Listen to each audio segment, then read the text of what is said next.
नमस्कार। आज हम केमिस्ट्री के एक बहुत ही इंटरेस्टिंग टॉपिक पर बात करेंगे और हमारे पास इसके लिए कुछ शानदार नोट्स भी हैं। टॉपिक है अधातु यानी नॉन मेटल्स। तो चलिए ऐसा महसूस करते हैं कि हम इन नोट्स के पन्ने एक एक करके पलट रहे हैं और इस विषय को समझते हैं। तो इन नोट्स में क्या क्या है?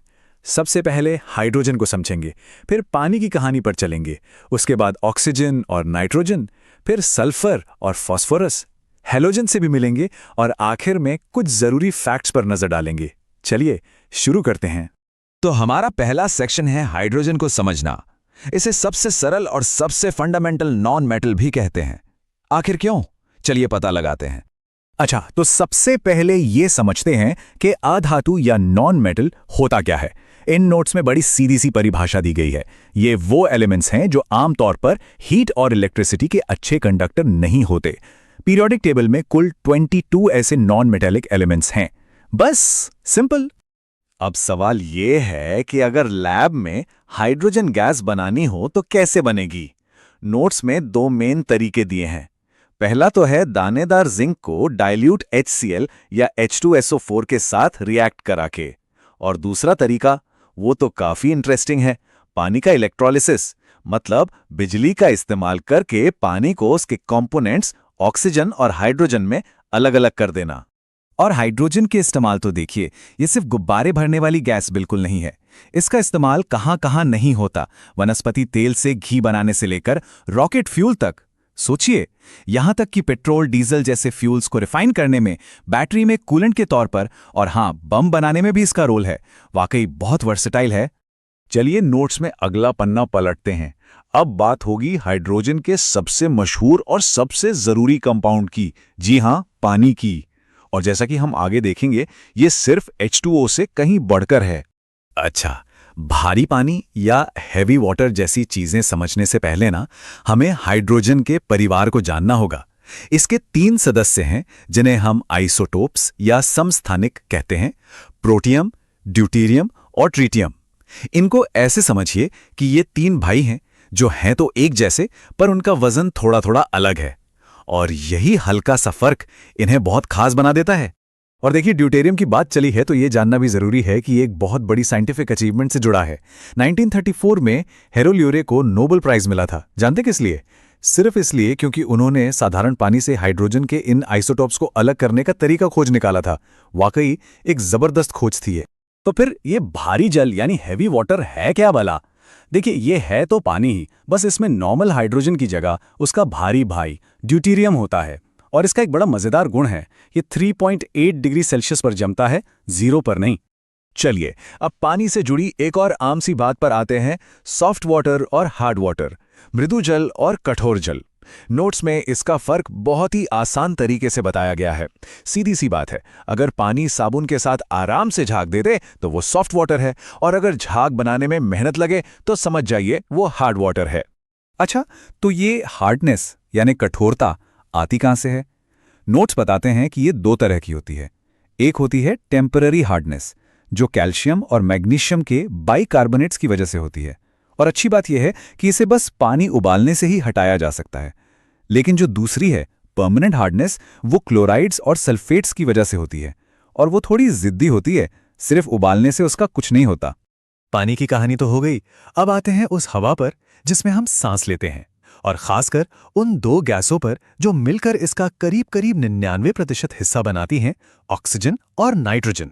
जैसे हाइड्रोजन के आइसोटोप्स थे, वैसे ही ऑक्सीजन के भी हैं। और ये चार्ट देखिए, साफ पता चल रहा है कि नेचर में जो ऑक्सीजन है उसमें से 99.7% से भी ज्यादा तो O16 ही है। O17 और O18 की मात्रा बहुत ही कम है, ना के बराबर। लेकिन फिर भी साइंटिफिक स्टडीज के लिए ये बहुत काम के हैं। अब ऑक्सीजन का एक और रूप है जो हमारे लिए बहुत बहुत जरूरी है: ओजोन यानी O3। ये ऑक्सीजन का ही एक एलोट्रोप है, मतलब उसी एलिमेंट का एक अलग स्ट्रक्चर। ये गैस पृथ्वी के ऊपर एक शील्ड, एक सुरक्षा कवच की तरह है। सूरज से जो खतरनाक अल्ट्रावायलेट यानी यूवी किरण आती है ना, ये उन्हें सोख लेती है। कह सकते हैं कि ये हमारे प्लैनेट का नेचुरल सनस्क्रीन है। अब बात करते हैं नाइट्रोजन की। ये हमारे एटमॉस्फेयर में सबसे ज्यादा है, और ये सिर्फ हवा नहीं है। इसका इस्तेमाल होता है अमोनिया बनाने में, नाइट्रिक एसिड बनाने में, विस्फोटक बनाने में। यहाँ तक कि इलेक्ट्रिक बल्बों में भी यही भरी जाती है। आयरन और स्टील इंडस्ट्री में भी इसका काम है, और ये एक बेहतरीन रेफ्रिजरेंट भी है। और हाँ, नोट्स में एक बड़ा मजेदार साइड नोट दिया गया है। सोचिए, हवा में इतनी सारी नाइट्रोजन है, पर पौधे उसे सीधे इस्तेमाल ही नहीं कर सकते। यहीं पर एंट्री होती है हीरो की, राइजोबियम बैक्टीरिया। ये बैक्टीरिया कुछ खास पौधों की जड़ों में रहते हैं और हवा की नाइट्रोजन को फिक्स करके पौधों के लिए यूजेबल बना देते हैं। कमाल है ना? चलिए नोट्स में आगे बढ़ते हैं। अब बारी है दो और जरूरी नॉन मेटल्स की, सल्फर और फास्फोरस। ये दोनों ही इंडस्ट्री और लाइफ दोनों के लिए बहुत फंडामेंटल हैं। जैसे ही सल्फर का नाम आता है, दिमाग में तुरंत सल्फ्यूरिक एसिड आता है ना? इसका एक पुराना नाम भी है, ऑयल ऑफ विट्रियल।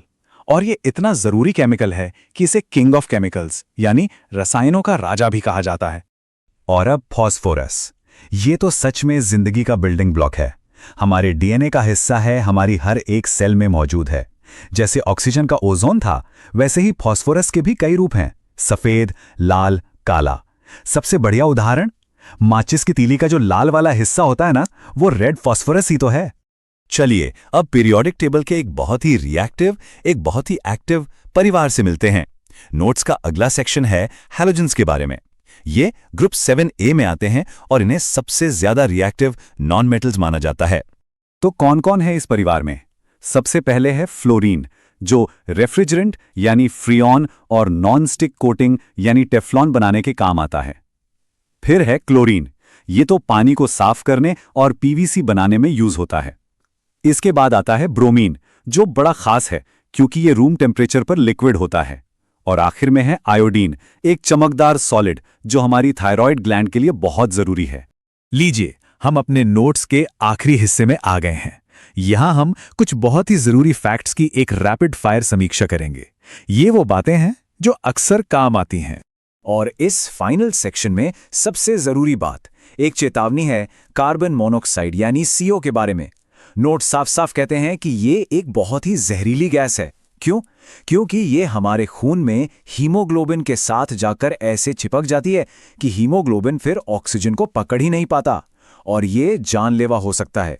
तो हमारी दुनिया के इन बिल्डिंग ब्लॉक्स को देखने के बाद एक सवाल मन में आता है। हाइड्रोजन और ऑक्सीजन तो खैर स्टार्स हैं ही, लेकिन इनके अलावा वो कौन सा नॉन मेटल है जिसे सबसे कम आंका जाता है? कौन सा है वो अनसंग हीरो जिसके बिना दुनिया शायद वैसी नहीं होती जैसी आज है? ये सोचने के लिए एक अच्छा सवाल है।